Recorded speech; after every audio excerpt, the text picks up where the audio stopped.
그날 저녁 어떤 일인지 평소와 달리 한가한 저녁이었습니다. 하지만 어떤 일이 발생할지 모르니 늘 긴장을 놓을 수 없는 일상이었죠. 저는 파출소 한 구석에 있는 제 책상에서 처리해야 할 서류 더미들을 바라보고 있었습니다. 쉬는 날을 제외하고 매일 아침부터 저녁까지 반복되는 동네 순찰과 주민들의 크고 작은 민원 해결로 몸이 천근만근 같았지만 순경으로서 맡은 일에 최선을 다하려 나름 애를 쓰고 있었습니다.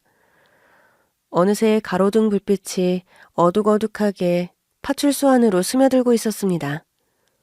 해는 저물고 골목 어귀에서 느껴지는 냉기가 들어와 머리 끝까지 스며드는 것 같더라고요. 한참을 의자에 앉아 몸을 풀고 있던 그때 출입문이 살며시 열리더군요. 작은 그림자가 문 앞에 서 있는 게 느껴졌는데 고개를 들어보니 낯익은 얼굴이 보였습니다. 허름한 옷차림에 낡은 슬리퍼를 질질 끌며 걸어오는 할머니였습니다. 동네에서 자주 길을 잃으셔서 신고가 들어온 적이 많았던 독거노인이었죠. 몇 번이나 집까지 모셔다 드리며 얼굴을 익히게 된 분이었어요. 김순경님 계시나? 할머니의 갈라진 목소리가 파출소 안을 울렸고 저는 피곤한 몸을 일으키며 할머니께 인사를 건넸습니다. 할머니, 또 길 잃으셨어요? 어떻게 여기까지 오셨어요? 할머니는 제 말을 듣고는 살짝 미소를 지으시며 손에 들고 계신 작은 물건을 내밀었습니다. 자세히 보니 오래되고 낡은 지갑이더라고요. 할머니는 무언가 조심스럽게 건네듯이 지갑을 제게 내미시더니 다소 떨리는 목소리로 말씀하셨습니다. 이거 말이야. 내가 주웠는데 안에 사진이 총각이랑 똑같이 생겼다. 한번 봐봐. 응? 닮았지? 이거 총각 거야? 총각 지갑 찾아줬는데 나한테 뭐 해줄 거야? 응? 총각. 나 아이스 깨끼가 먹고 싶다. 달달한 아이스 깨끼. 날씨도 쌀쌀해지는데 아이스 깨끼가 잡수고 싶으세요? 그것은 언제 먹어도 맛이 있지. 총각 지갑 찾아줬으니까 총각이 사줄 거지? 할머니, 제 지갑은 제가 가지고 있어요. 제 지갑이 아닌 것 같은데요? 아니야. 틀림없어. 우리 총각 지갑이 맞다니까. 내가 아무것도 안 가져가고 그냥 살짝 열어만 봤어. 근데 총각 사진이 들어있다니까.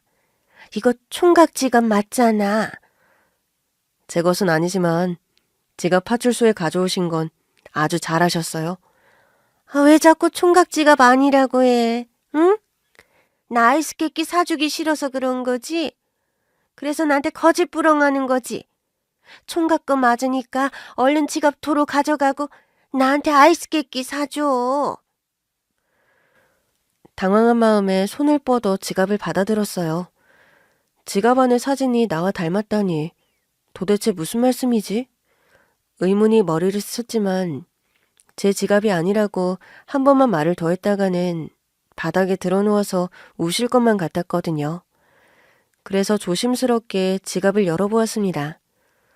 손때가 묻어 오래된 낡은 지갑 속 작은 비닐 커버에 낀 신분증이 눈에 들어왔습니다.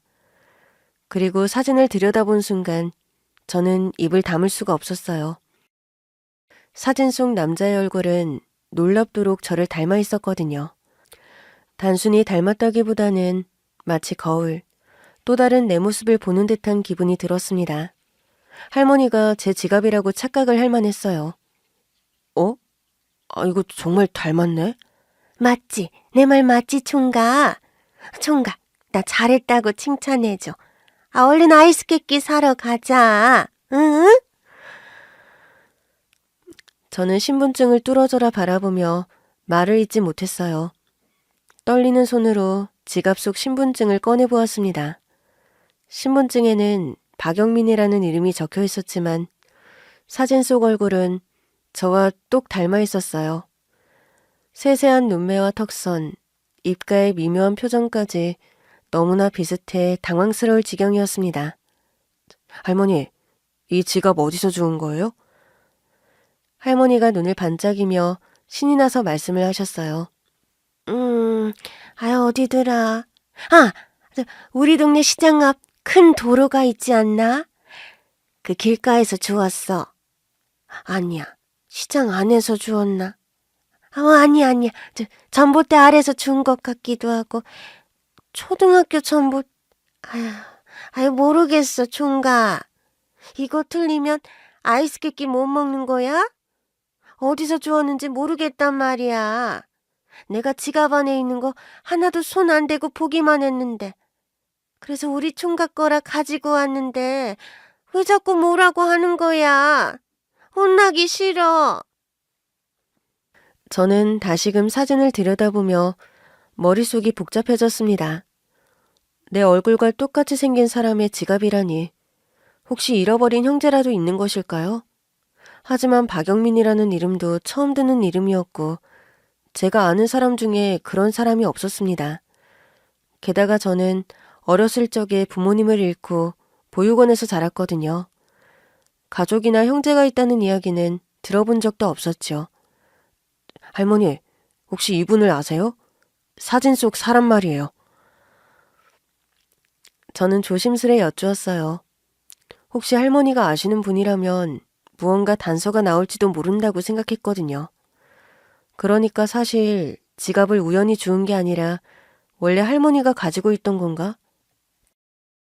기억이 오락가락 하시니 충분히 가능한 일이라고 생각했거든요. 그러나 할머니는 머리를 갸우뚱하시며 고개를 저으셨습니다. 아니야, 난 모른다네. 아무것도 몰라. 그냥 주웠지. 그런데 말이야, 사진을 보니까 자꾸만 총각이 떠오르는 게 아니겠어? 내 눈이 이제 흐려서 헷갈리나 싶기도 하지만 도저히 그냥 지나칠 수가 없더라고. 나 잘했지? 할머니는 고개를 돌려 파출소 안쪽을 잠시 둘러보셨어요. 무언가를 혹은 누군가를 찾는 것처럼요. 치매 증상이 있으셔서 기억이 온전하지 않으신 분이었지만 종종 무언가를 찾으려는 듯 어딘가를 헤매곤 하셨거든요. 그래서 총각한테 와봤어. 이 지갑 총각 거잖아.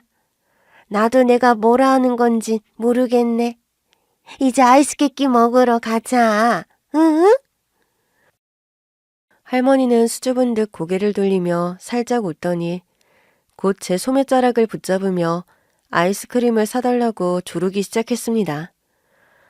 어린아이처럼 떼를 쓰는 할머니를 바라보며 안타까운 마음이 들었습니다. 할머니는 치매로 인해 오래전 기억을 잃어버린 상태셨고 가족이나 자녀에 대한 이야기도 들은 적이 없었거든요. 이른을 훌쩍 넘어 여든을 바라보시는 할머니였는데 그 기나긴 세월을 어떻게 보내셨을까? 분명 한때는 누군가의 가족이었을 텐데 할머니는 언제부터 왜 혼자가 되셨나 갑자기 궁금해지더군요. 그동안 신고가 들어올 때마다 집에 모셔다 드리고는 했는데 할머니의 상황은 더 안 좋아지는 것 같았어요. 제가 순경이 된 초창기 때부터 할머니는 치매를 앓고 계셨습니다.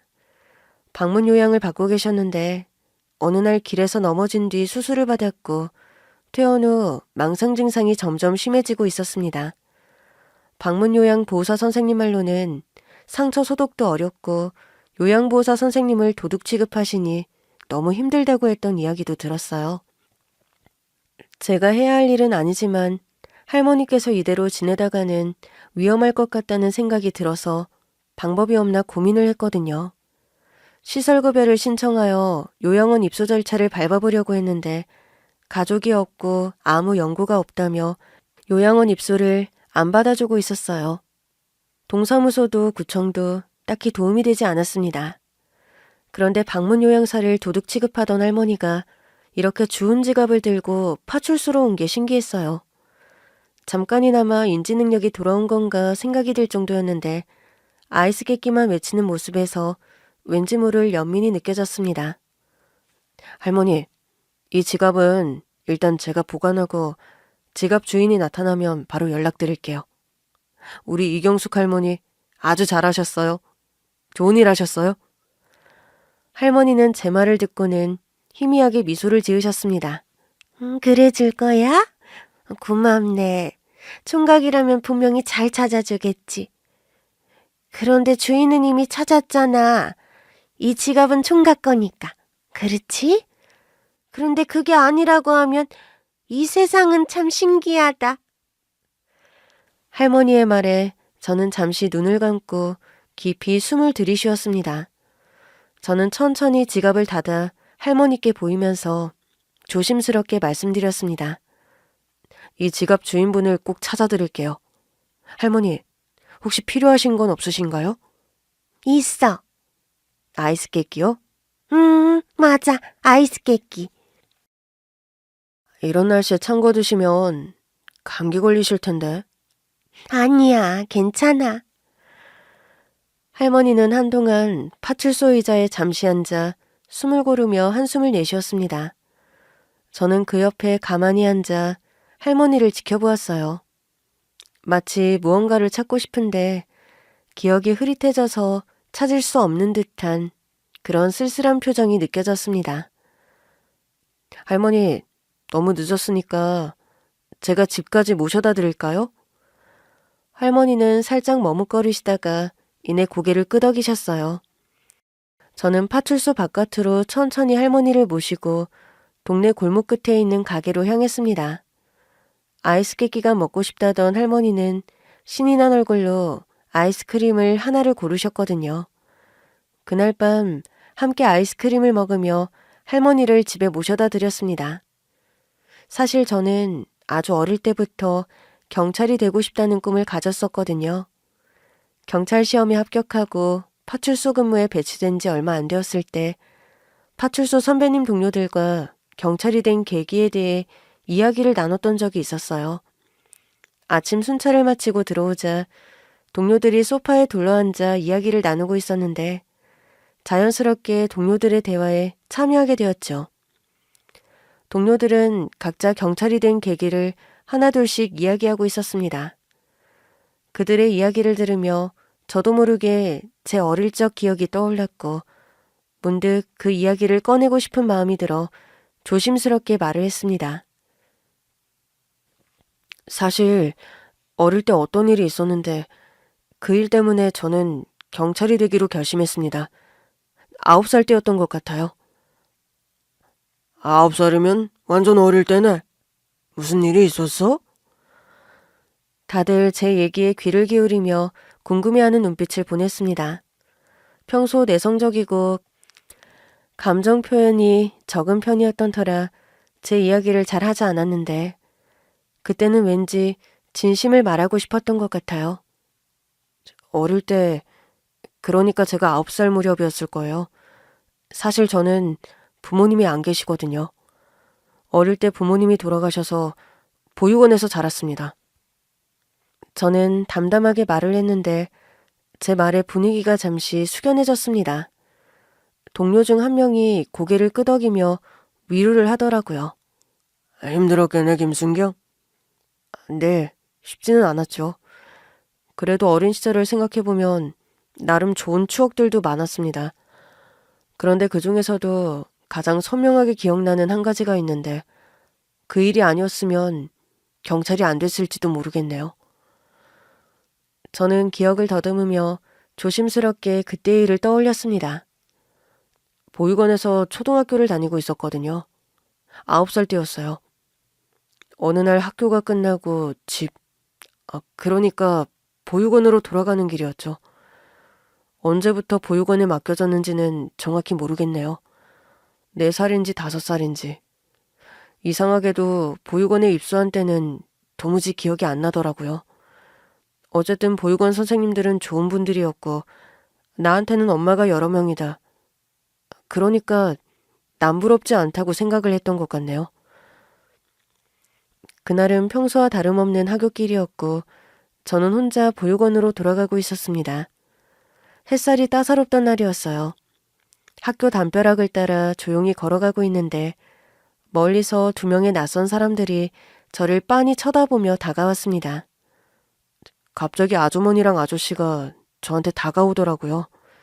그 사람들은 아마 저를 한참 지켜봤던 것 같아요. 운동장에서 아이들과 함께 놀았는데 그때부터 보고 있었던 것 같기도 하고요. 제 기억 속에서 그들의 모습은 여전히 또렷했습니다. 아줌마는 약간 날카로운 눈빛을 가진 분이었고 아저씨는 키가 컸는데 세상 사람 좋은 푸근한 미소를 짓고 있었어요. 저는 그들이 다가오는 것을 보고 잠시 긴장했지만 순간 아줌마가 따뜻한 미소를 지으며 말을 걸어왔습니다. 얘야, 너 김영수 맞지? 저는 갑자기 제 이름을 부르는 낯선 목소리에 당황했습니다. 하지만 그때는 아직 어렸고 두 분이 웃으며 친근하게 말하는 모습에 어쩐지 마음이 풀렸던 것 같아요. 네, 근데 누구세요? 아줌마 저 알아요? 아줌마는 고개를 끄덕이며 저에게 더욱 가까이 다가왔습니다. 알고 말고 아줌마는 네 엄마 친구란다. 네 엄마가 너 데리고 오라고 해서 왔어. 그 말에 저는 깜짝 놀랐습니다. 부모님이 돌아가신 것으로 알고 있었지만 마음 한편에선 그 말이 사실이길 바라는 마음이 들었던 겁니다. 혹시나 부모님이 어디선가 살아계시지 않을까 하는 기대 때문이었죠. 정말요? 우리 엄마가 나를 데려오라고 했어요? 그 말을 믿고 싶은 마음에 간절하게 물었거든요. 그러자 옆에 있던 아저씨가 싱긋 웃으며 제 머리를 쓰다듬었습니다. 그래, 영수야. 엄마가 우리 보고 너 데려오라고 했어. 우리가 너를 만나러 이렇게 온 거란다. 가자. 엄마가 기다리고 있어. 아저씨의 말에 저는 잠시 고민에 빠졌습니다. 보육원에서 저를 기다리고 있을 선생님 생각도 났지만 부모님이 살아계시다는 말을 믿고 싶은 마음이 더 컸던 거였어요. 어느새 저는 두 사람을 따라 걷고 있었습니다. 그 순간 저 멀리에서 순찰을 들고 있던 경찰관 아저씨가 저와 아저씨 아줌마를 유심히 바라보고 계셨어요. 무언가 이상함을 느끼셨던 걸까요? 경찰관 아저씨는 서서히 저희 쪽으로 다가오며 조용히 말을 걸어오셨습니다. 안녕하세요. 혹시 이 아이의 부모님이신가요? 학교 끝나서 데리러 오신 것 같은데 부모님 두 분이 다 오신 거예요? 아저씨와 아줌마는 순간 당황한 듯 어색하게 웃으며 대답했습니다. 아, 네. 이 아이가 제 친구 아들이라 데리러 왔습니다. 그치, 영수야? 네 엄마가 영수 데리고 오라고 했잖아. 경찰관 아저씨는 잠시 두 사람을 바라보더니 저를 향해 다정한 미소를 지으며 물었습니다. 네 이름이 영수니? 영수야, 이분들이 누구시니? 잘 아는 분들이야? 저는 순간 멈칫하며 대답을 망설였어요. 저를 데리러 오셨다는 말에 마음이 기울고 있었지만 사실 그날 처음 보는 사람들이었으니까요. 경찰관 아저씨는 제 주저하는 표정을 보고는 조심스레 제 어깨에 손을 얹었습니다. 영수야, 엄마랑 아빠는 어디 계시니? 집 전화번호 알아? 경찰 아저씨가 너희 어머니께 전화해서 한번 물어볼게. 친구분한테 너 데리고 오라고 한 거 맞는지. 아저씨의 말에 당황을 한 건 저였습니다. 엄마 아빠는 안 계셨으니까요. 그러니까 이미 세상에 없는 엄마가 어떻게 친구를 보낸 걸까. 그 순간 정신이 번쩍 들었던 것 같아요. 또 경찰관 아저씨의 표정이 어쩐지 믿음직스러웠습니다. 사실 저는 엄마 아빠가 없어요. 보육원 선생님 말로는 제가 아주 어릴 때 두 분이 다 돌아가셨대요. 그렇구나. 그럼 영수는 어디 보육원에서 살고 있어? 그러면 이분들은 처음 보는 분들이지? 보육원 선생님이 영수를 데리고 오라고 보낸 것도 아닌 것 같은데? 경찰 아저씨의 말에 저는 상황이 이상하다는 걸 깨달았습니다. 어쩌면 이 사람들이 거짓말을 하고 있을 수도 있다는 생각이 들었죠. 그러자 아줌마는 당황한 기색이 역력해졌고 급하게 변명을 늘어놓기 시작했습니다. 아니에요. 그러니까 애 엄마가 저희한테 부탁을 했다고요. 정말이에요. 아니, 애가 엄마 아빠가 없다고 하잖아. 보육원이라잖아. 하필 골라도 이런 애를 골라서는. 아유, 중경 아저씨, 고생 많으십니다. 저희가 아이를 잘못 본 것 같아요. 그럼 이만 수고하세요. 자기들끼리 옥신각신 말다툼을 하던 아줌마와 아저씨는 아무 대답 없이 서로를 쳐다보더니 갑자기 발길을 돌려 다른 방향으로 가버렸습니다. 저를 데리고 가려던 사람이 유괴범이었다는 것은 나중에 알게 되었어요. 경찰관 아저씨가 없었더라면 어떻게 됐을지 상상조차 하기 힘들더라고요. 그 일이 있고 나서 저는 경찰이 되고 싶다는 꿈을 품게 되었어요. 경찰관 아저씨가 정말 멋있어 보였고 훌륭한 사람이라는 걸 알았거든요. 고등학교를 졸업한 후 저는 마침내 보육원을 떠나 자립하게 되었어요. 보육원에서 나와 처음으로 세상을 마주한 순간 막막함과 두려움이 앞섰지만 이제는 제가 스스로 삶을 책임져야 한다는 생각에 마음을 다잡았습니다. 경찰이 되겠다는 꿈은 점점 더 간절해졌지만 현실적인 벽은 높았어요. 경찰대학에 가는 게 가장 좋은 거였지만 도무지 대학에 진학할 형편이 되지 않았기 때문에 저는 경찰 시험을 준비하기로 마음먹었습니다. 영수야, 진짜 괜찮겠어? 경찰 시험 준비하려면 힘들 텐데. 보육원에서 나올 때 오래전부터 제 꿈을 알고 있던 친구가 현실적인 내용을 말해주며 걱정을 했던 것 같아요. 준호야. 힘들겠지만 도전해볼 거야. 경찰이 되는 건 내 평생의 꿈이었으니까. 저는 결심을 굳혔어요. 그 당시 제 나이 20살. 어려운 삶을 살았지만 꿈을 위해서라면 모든 걸 걸어볼 작정이었습니다. 친구는 고개를 끄덕이며 제 어깨를 두드렸습니다. 너 정말 대단하다, 영수야. 어릴 때부터 뭐든 열심히 하더니 경찰이 되면 참 멋진 경찰이 될 것 같아. 그 말을 듣고 마음이 따뜻해졌어요.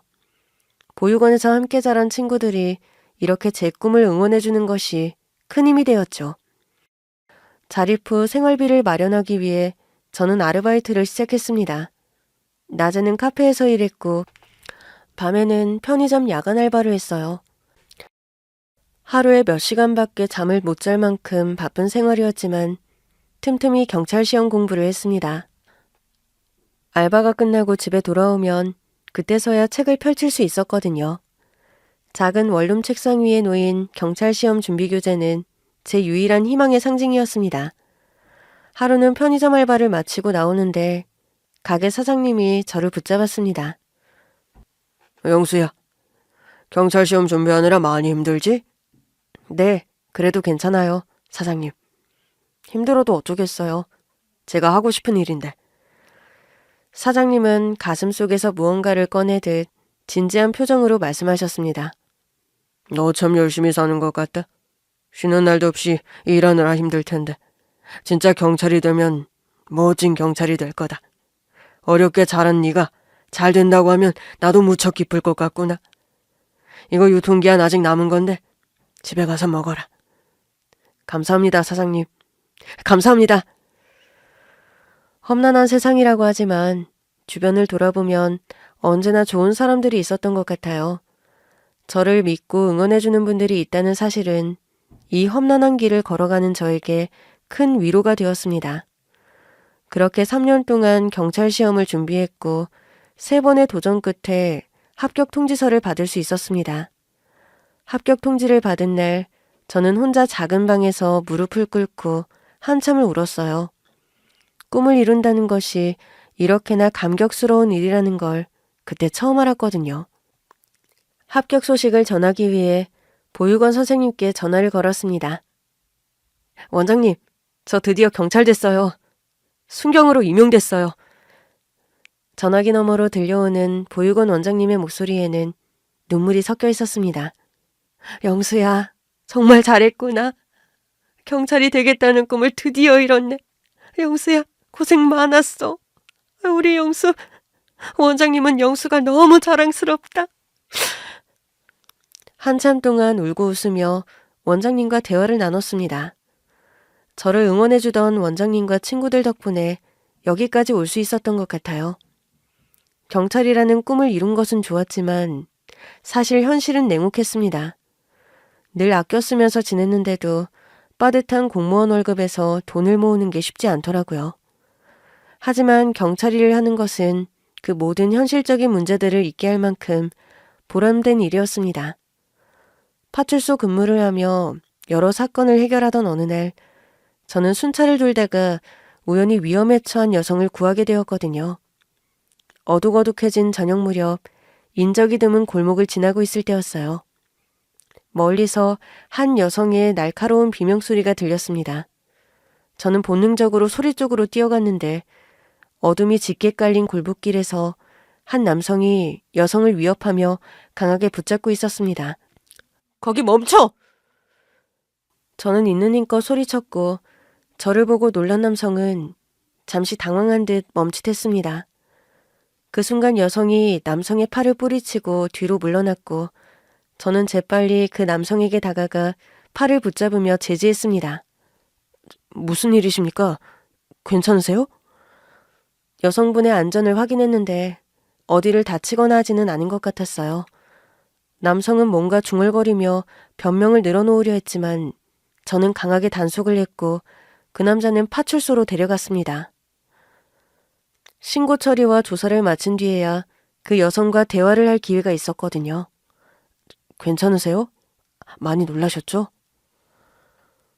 그 여자분에게 다가가 걱정스러운 눈빛으로 물었는데 그 여성은 시간이 꽤 지났지만 마음이 진정되지 않은 것 같더라고요. 정말 감사합니다. 순경님 아니었으면 어쩔 뻔했는지. 너무 무서웠어요. 여성은 여전히 떨리는 목소리로 말을 했고 저는 그녀를 진정시키며 다시 한번 괜찮은지 묻고 혹시 몸에 다친 곳이 없는지 확인했습니다. 다행히 다친 곳은 없어요. 정말 감사합니다. 덕분에 큰일을 피할 수 있었어요. 제가 할 일을 했을 뿐입니다. 다친 곳이 없으니 다행이네요. 저는 그녀를 안심시키며 미소를 지어 보였고 그런 제 모습을 한참 동안 지켜보던 그녀는 고개를 들어 제게 인사를 건네고 돌아섰습니다. 그날 이후에도 저는 종종 순찰 도중 그 여성을 마주쳤습니다. 처음엔 인사만 나누었지만 어느새 서로를 이름으로 부르며 조금씩 가까워졌던 것 같아요. 그녀의 이름은 수진이었고 저보다 2살 어린 회사원이라고 했습니다. 우연히 만난 그녀와 이야기를 나눌 때마다 저는 묘한 설렘을 느꼈습니다. 그러다 어느 날 저는 용기를 내서 수진이에게 말을 했어요. 수진 씨, 우리 언제 같이 밥 한번 먹을래요? 수진 씨는 잠시 놀란 눈빛으로 저를 바라보다가 웃으며 고개를 끄덕였습니다. 좋아요, 김순경님. 아니, 이제는 영수 씨라고 불러도 되죠? 그렇게 우리는 순찰 중의 짧은 만남을 넘어 조금씩 더 긴 시간을 함께 보내기 시작했습니다. 제가 비번인 날에 가까운 공원을 산책하거나 작은 카페에서 수다를 떨며 시간을 보냈어요. 여자친구가 된 그녀는 밝고 따뜻한 성격이었고 제게 위로와 행복을 주는 사람이었습니다. 그렇게 연애를 시작한 지 1년 정도가 지났을 때 여자친구가 조심스럽게 말을 하더라고요. 영수 씨, 우리 그러니까 영수 씨는 혹시 결혼 생각해 본 적 있어요? 그녀의 말에 저는 잠시 머뭇거렸어요.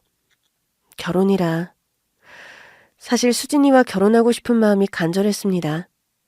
하지만 공무원 월급으로 빠듯한 생활을 하고 있는 제가 결혼을 감당할 수 있을지 걱정스러웠어요. 모아둔 돈도 얼마 되지 않았기에 결혼 잔금에 대한 부담이 컸거든요. 수진아, 사실 나도 결혼하고 싶어. 너와 함께하는 미래를 많이 생각해봤어. 그런데 솔직히 아직 준비가 많이 부족해. 생활도 빠듯하고 결혼 자금도 많이 모으지 못했거든. 조금 더 기다려줄 수 있을까? 수진이는 제 손을 살며시 잡으며 부드럽게 말했습니다. 영수 씨, 나 당장 결혼이 중요한 건 아니에요. 내가 정말 바라는 건 그저 영수 씨와 함께하는 거예요. 우리 천천히 같이 준비하면 될 것 같아. 그녀의 말에 저는 큰 위로와 감동을 느꼈어요. 수진이는 결혼 자금보다도 저와 함께하는 시간을 더 소중히 여겨주는 사람이었거든요. 그날 이후 우리는 함께 저축을 하고 미래를 준비하기로 약속했습니다. 함께 어려운 시기를 헤쳐나가며 천천히 꿈을 키워가기로 한 거죠. 수진이와의 연애는 제게 더 큰 힘과 동기부여가 되었습니다. 경찰로서 더 열심히 일하고 장기적인 미래를 준비하면서 저는 점점 더 성장하고 있었어요. 언제가 될지는 모르지만 언젠가 수진이와 함께할 날을 꿈꾸며 저는 하루하루 최선을 다하고 있었습니다. 그렇게 경찰 시험에 합격해 순경으로 파출소에서 근무하고 있는데 거짓골을 한 할머니가 나타나 이 지갑을 주었는데 이 지갑 안의 사진이 총각이랑 똑같네. 지갑을 열어 신분증을 확인하자 역대급 반전이 일어났습니다. 할머니가 습득해서 파출소에 가져다 준 지갑. 박영민이라는 이름이 적힌 신분증을 들여다보며 저와 닮은 얼굴이 계속 떠올라 한동안 멍하게 있었어요. 결국 참을 수 없는 호기심과 경찰로서의 책임감이 뒤섞여 그에게 직접 연락을 해보기로 결심했습니다. 신분증을 단서로 조회를 해서 그의 연락처를 알아냈고 전화를 걸었습니다. 몇 번의 신호음 끝에 전화가 연결되었고 박영민이라는 남성의 목소리가 들려왔습니다. 여보세요? 전화에서 들리는 상대방의 목소리는 차분하고 낮은 목소리였어요. 자꾸만 저와 닮은 그 남자의 얼굴이 상상이 되었기 때문에 저는 평정을 유지하려고 노력하며 입을 열었습니다. 안녕하세요. 저는 땡땡동 파출소에서 일하는 김영수 순경입니다. 다름이 아니라 박영민 씨의 지갑과 신분증을 습득해서 연락드렸습니다. 공식적인 어투로 최대한 정중하게 말했지만 속마음은 복잡했습니다. 신분증 속 얼굴이 제 얼굴과 너무나 닮아있는 게 계속 신경이 쓰였거든요. 제 지갑이랑 신분증이요? 어디서 주우셨나요? 박영민은 약간 놀란 듯한 목소리였지만 큰 동요는 없어 보였어요. 동네 할머니 한 분이 지갑을 주워서 저희 파출소에 맡기셨어요.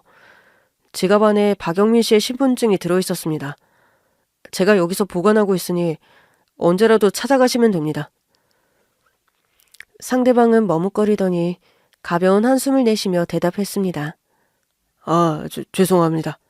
제가 현재 사업차 지방에 있어서 바로 갈 수가 없네요. 일이 끝나면 바로 서울로 돌아갈 예정인데 아마 일주일쯤 걸릴 것 같습니다. 혹시 그때까지 보관해 주실 수 있을까요? 물론입니다. 일주일 뒤 파출소로 오시면 제가 보관 중이던 지갑을 돌려드리겠습니다. 정말 감사합니다. 제가 물건을 자주 잃어버리는 편은 아닌데 어쩌다 이렇게 신세를 지내요. 박영민은 가벼운 웃음과 함께 그렇게 말했고 그 말을 끝으로 저희 대화는 자연스럽게 마무리되었어요. 네, 그럼 그때 뵙겠습니다. 전화를 끊고 난 뒤에도 묘한 느낌이 계속 맴돌았어요. 지갑 속 얼굴이 저와 닮았다는 생각이 너무나 강하게 자리 잡은 탓에 마음이 복잡했거든요. 그냥 단순한 우연일까? 아니면 무슨 사연이 있는 걸까? 경찰로서 풀리지 않는 의구심, 그리고 설명할 수는 없지만 어떤 느낌에 강하게 끌려서 그에 대해 좀 더 알아봐야겠다는 생각이 들었습니다. 먼저 인터넷을 통해 기본적인 정보부터 찾아보기 시작했거든요. 이름과 연락처, 대략적인 거주지 등을 토대로 신분을 확인해 본 결과 뜻밖의 정보를 발견하게 되었어요. 박영민이라는 이름은 그의 개명 후 이름이라는 사실이었습니다. 개명 전 이름이 박창수? 제 눈앞에 박창수라는 이름이 떴을 때 잠시 머리가 멍해졌어요. 박창수. 이 이름이 낯설지 않았거든요. 한참을 앉아 흐릿한 기억을 되새긴 끝에 박창수라는 사람이 누구인지 알게 되었습니다. 어릴 때 보육원 시절 늘 형처럼 저를 챙겨주던 저보다 3살 많았던 창수형. 제가 부모님을 잃고 보육원에 처음 들어갔을 때 창수형은 유일하게 저를 돌봐주고 지지해준 형 같은 존재였어요. 그때도 저와 창수형의 얼굴이 쌍둥이처럼 닮았다며 보육원 선생님들 모두 신기하다고 했었거든요. 창수형을 생각하자 마음 한구석 깊이 묻어두었던 기억이 불쑥 떠오르며 가슴이 먹먹해졌습니다. 정말 창수형이 맞을까?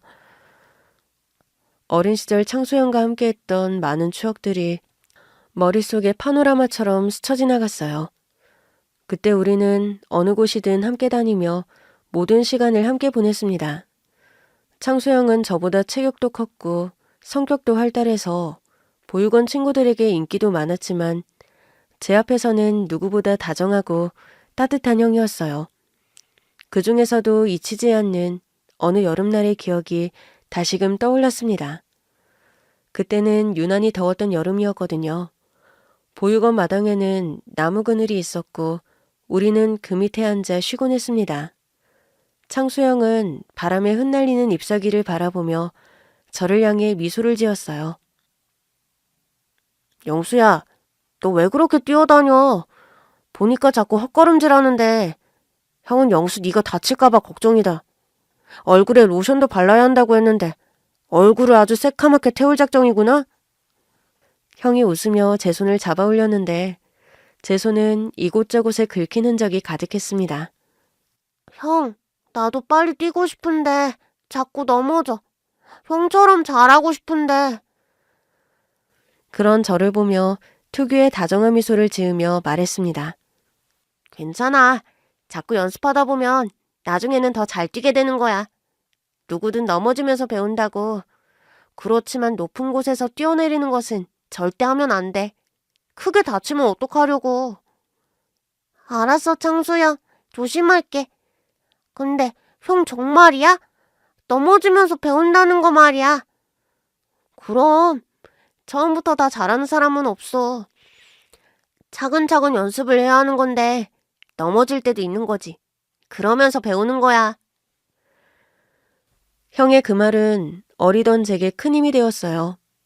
우리가 함께 다니는 동안 형은 항상 저를 지켜주었고 힘든 일에 부딪힐 때마다 옆에서 응원해주곤 했습니다. 어느 날은 늦은 밤까지 이야기를 나누던 기억이 있어요.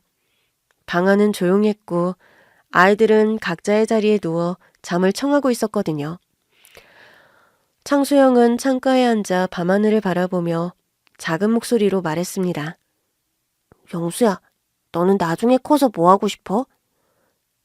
저는 한동안 고민하다가 수줍게 대답했습니다. 형, 난 나중에 형처럼 되고 싶어. 형은 고개를 돌려 제 말을 듣고 조용히 웃었습니다. 형처럼? 그게 무슨 말이야? 형은 나를 지켜주잖아. 나도 형처럼 다른 사람 지켜주고 싶어. 그럼 사람들이 나도 좋아하겠지? 저는 작은 목소리로 이야기했지만 형은 그런 저를 다정하게 바라보며 한참을 생각하더니 조심스럽게 손을 내밀었습니다. 영수야, 너는 내가 아니더라도 많은 사람들한테 사랑받을 사람이야. 그리고 나도 네가 좋아. 네가 하고 싶은 일 하면서 행복하게 살았으면 좋겠어. 그 말이 얼마나 따뜻하게 다가왔는지 모릅니다. 형은 항상 저를 지켜주고 위로해주는 사람이었으니까요. 그렇게 얼굴도 닮은 우리는 친형제처럼 보육원에서 많은 날을 함께 보냈습니다. 어려운 일이 있을 때마다 항상 옆에 있어 주었던 창수형. 운동회를 할 때면 제가 뒤처질까봐 같이 뛰어주고 늦게까지 제 공부를 도와주기도 했던 창수형. 보육원의 그 시절은 제게 소중한 시간으로 남아 있었어요. 하지만 언제였던가 창수형이 입양이 되어 보육원을 떠나야 한다는 소식을 들었을 때 저는 한동안 믿을 수가 없었습니다. 영수야, 형은 이제 가야 해. 원장님이 그러는데 어떤 분들이 나를 아들로 키워주신다고 했대. 뭐라고? 형이 떠난다고? 형, 가지 마. 나 두고 가지 마. 형, 장수형. 너무나 갑작스러운 소식이 형을 붙잡고 울었는데 형은 그때 제 어깨를 다독이며 말했습니다. 영수야, 나도 너와 떨어지기 싫어. 하지만 언젠가 우리 다시 만날 거야. 네가 어디서 뭐라든 응원할 거야. 그 사실을 꼭 기억해. 알겠지? 형은 보육원을 떠나갔고 그 이후로 제 삶에서 사라져버렸어요.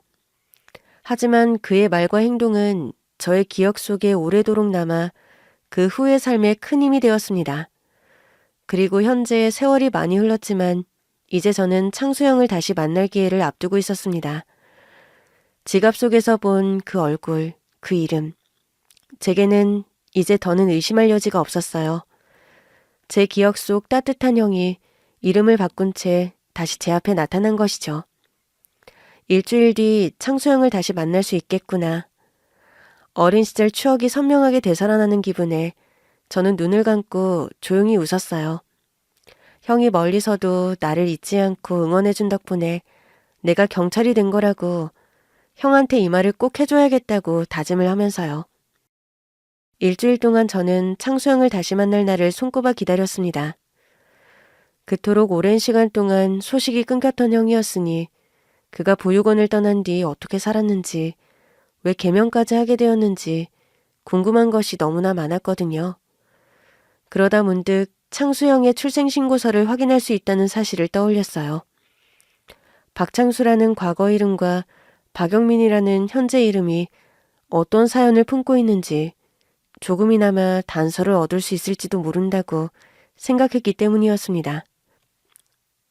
그러다 마침내 창수형의 출생신고서를 확인하는 데 성공했는데 기록을 확인하다가 저는 또 한 번 심장이 내려앉는 기분이 들었습니다.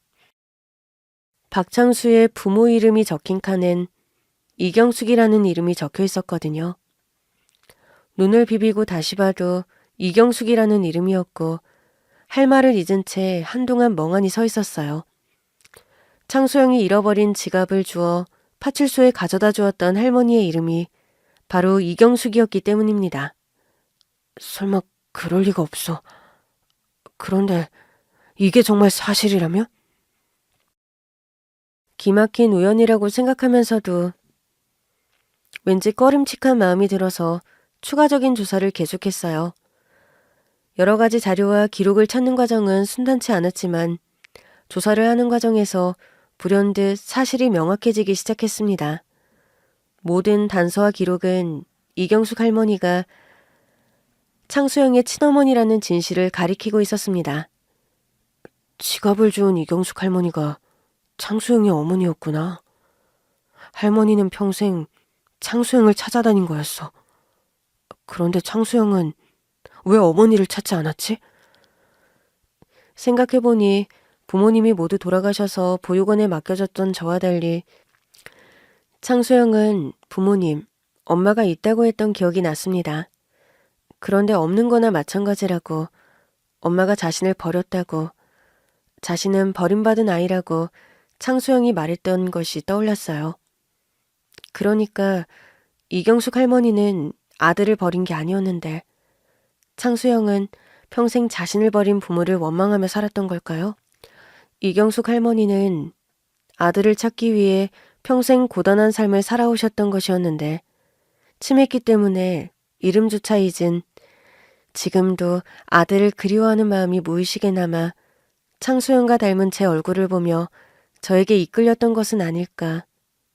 거기까지 생각하니 정말 섭리와도 같은 이 인연에 몸서리가 쳐졌습니다. 그리고 드디어 창수형이 지갑을 찾으러 오는 날이 다가왔어요. 저는 창수형과 그의 어머니인 이경숙 할머니를 만나게 해야겠다는 생각이 들었습니다. 둘 사이의 오해를 풀어주고 헤어진 시간을 다시 이어줄 수 있는 단 한 번의 기회라고 느꼈거든요. 창수형이 약속한 대로 파출소에 오게 된 날, 저는 이경숙 할머니를 미리 모셔왔고 창수형을 기다렸습니다. 출입문만 바라보고 있었는데 어느 순간 창수형이 파출소 문을 열고 들어왔어요. 그의 얼굴을 보자 어린 시절 형의 모습이 겹쳐지며 가슴이 뛰었습니다. 제 얼굴을 유심히 보다가 가슴팍에 달린 명찰을 확인한 박영민, 아니 창수형은 미소를 지으며 다가왔습니다. 김영수 순경님, 드디어 뵙게 됐네요. 지갑을 찾아주셔서 정말 감사드립니다. 그런데 저만 그렇게 느끼는 건 아니겠죠? 지갑 여기 있습니다. 박영민님. 아니, 박창수요. 어? 그 이름을 어떻게... 그건 제 옛날 이름인데? 장수영, 나야. 꿈나무 보육원 김영수. 형이 친동생처럼 챙겨주던 김영수라고. 형, 창수형. 순간 창수형의 얼굴에 놀라움이 뒤섞인 표정이 스쳐갔고 형은 떨리는 목소리로 천천히 다가와 제 손을 잡았습니다. 영수야, 네가 정말 그 영수야? 꿈나무 보육원 김영수라고? 이럴 수가... 저는 고개를 끄덕이며 미소 지었고 그제야 형은 저를 알아본 것 같았어요. 형이 깊게 심호흡을 했는데 형의 눈에 눈물이 맺혀 있었습니다. 그리고 그 순간 저 역시도 감정이 북받쳐 올랐어요. 형, 그동안 어떻게 지냈어? 왜 이름을 바꾼 거야? 개명한 이유가 너무나 궁금했거든요. 창수형은 잠시 침묵한 뒤 조용히 대답을 했습니다. 어떻게 보면 내가 살기 위해서였어. 창수라는 이름은 엄마가 지어준 이름이었거든. 어린 나를 먼 곳에 버린 엄마가 원망스러웠고 그런 엄마와의 인연을 완전히 끊고 싶었어. 다시 태어난 것처럼 인생을 새롭게 시작하고 싶은 마음에 아주 오래전에 개명을 한 거다. 그런데 이름이 다른데 어떻게 나를 찾은 거야? 나도 신분증에 있는 박영민이라는 이름을 봤을 때는 몰랐어. 근데 얼굴이 그대로잖아. 어릴 때 우리 무척 닮았다고 모두 그렇게 말을 했는데 형도 그 모습 그대로 자랐잖아. 조사를 해보니 형이 개명을 했다는 걸 알게 됐고 박창수라는 이름을 보는 순간 꿈나무 보육원 시절이 바로 떠올랐어. 그랬구나. 아무튼 이렇게 다시 만나다니 너무 반갑다, 영수야. 다른 사람을 지켜주는 사람이 되고 싶다고 하더니 정말 순경이 되었구나. 너무 훌륭하다. 형이 언제나 응원할 거라고 했잖아. 난 그 덕분이라고 생각해. 내가 경찰이 된 것도 형을 다시 만난 것도. 나를 찾아줘서 고맙다, 영수야. 정말 고마워. 그런데 지갑을 주워서 너한테 맡긴 분이 있다고 하지 않았어? 내가 어떻게 살해를 해야 하는 거 아닐까? 안 그래도 형, 그분이 지금 여기 계셔. 형이 얼마나 오랜 시간 동안 어머니를 원망하며 살았는지 알고 있었지만 이제는 모든 진실을 이야기해 주어야 할 때라는 생각이 들었어요. 지갑을 주운 거, 그리고 이렇게 저를 통해 창수형에게 연락을 하게 된 것. 어쩌면 평생 아들을 찾아 헤매던 이경숙 할머니의 간절한 바람, 그 소원을 하늘이 이루어준 게 아닐까, 그런 생각이 들었거든요. 형, 여기 할머니께서 지갑을 찾아주셨는데 창수형, 놀라지 말고 들어. 사실 이 할머니 성함이 이자, 경자, 숙자, 이경숙 할머니셔. 뭐라고? 이경숙? 형, 정말 말도 안 되는 거지만 그게 맞아. 나도 조사를 하다가 알게 되었는데 그게 맞다고. 이분이 형의 친어머니셔. 영수야, 너 지금 무슨 소리를 하는 거야? 우리 엄마는... 그게 아니야, 형.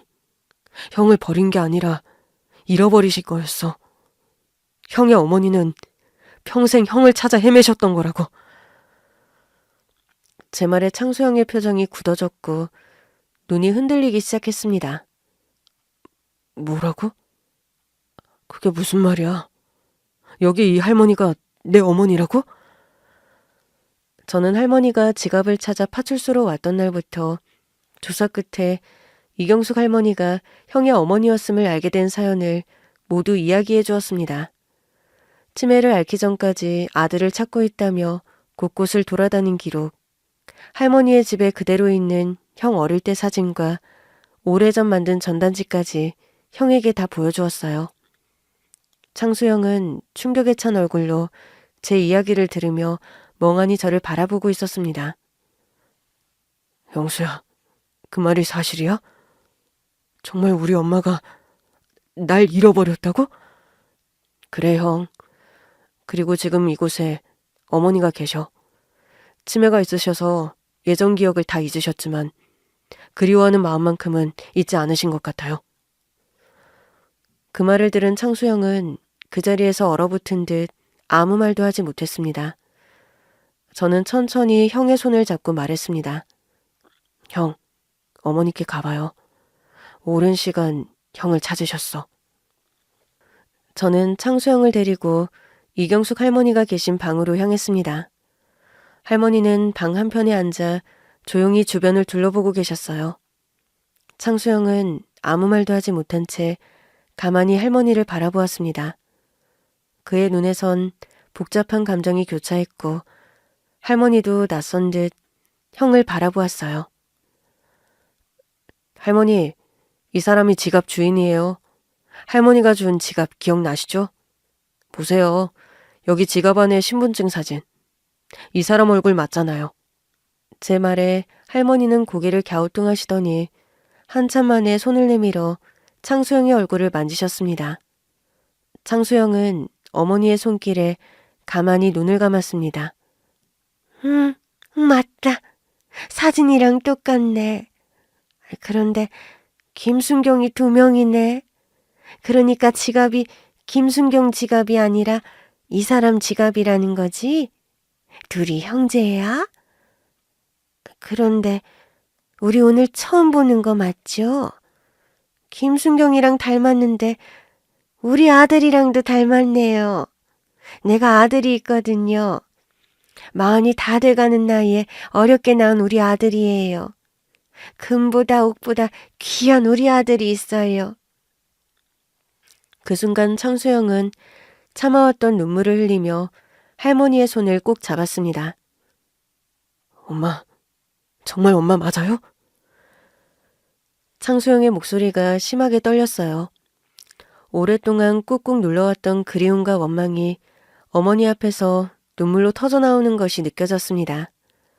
할머니는 아들의 손을 꼭 잡고 마치 무언가 기억해내려는 듯한 표정이었지만 이내 흐릿한 눈으로 창수형을 바라보며 다정히 말씀하셨습니다.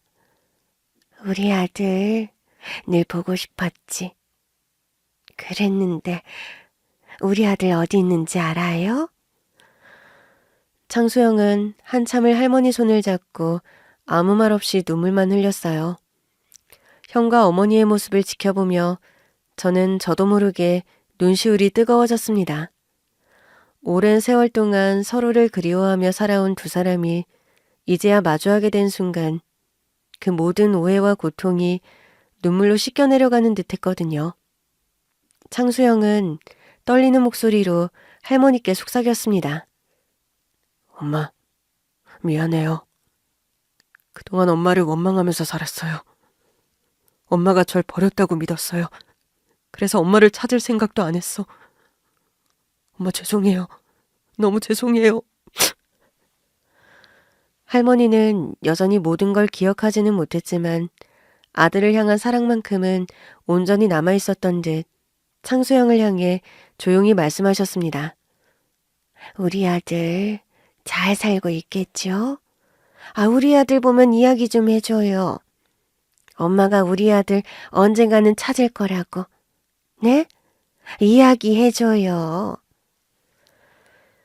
이경숙 할머니와 창수형은 마침내 만났고 형은 어머니를 모시기로 결심했습니다. 치매 전문 간병인을 고용했다고 했거든요. 그렇게 할머니는 형의 집으로 이사를 가셨습니다. 한 달 정도가 지난 어느 날 창수형이 저를 만나자고 연락을 해왔거든요. 비번인 날에 형을 만났어요. 영수야, 네 덕분에 엄마와 다시 만날 수 있었잖아. 그날 많은 이야기를 나누지 못한 것 같아서. 맞아, 형.